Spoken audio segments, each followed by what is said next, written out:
আমি আর নিমি কর্নেল যাচ্ছি, যে আমাদেরকে নিয়ে আসতে, তার সাথে বিয়ে হবে, অনুষ্ঠান হবে, দেখলাম। তো দুপক্ষই আমাদের পরিচিত, অর্থাৎ আমরা হলাম রায়নীতি। ঠিক আছে, ঠিক আছে।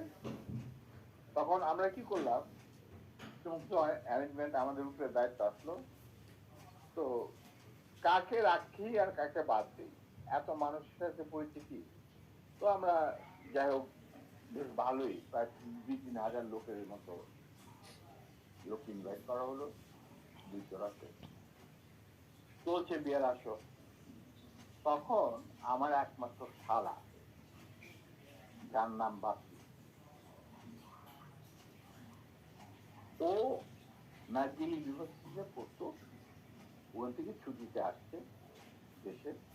He was also present in the ceremony. আমি আর নিমিত দুই পক্ষের মানে হোস্ট বলতে পারো, সবাই দেখাশোনা করছি। বাপি বসে আছে ছেলেদের যেখানে বসার জায়গা সেখানে। তখন লম্বা চুলে একটা ফ্যাশন ছিল, he has just come from Canada, so লম্বা চুল, and he had good beautiful hair, and he was a handsome man. আমার মতো এত খারাপ চেহারার লোক ছিল না, ছিল না। এটা অনুষ্ঠানের শেষ হওয়ার আগে বলবো স্যার, জি বলেন। আচ্ছা, তারপর তোমার ও বসেছিল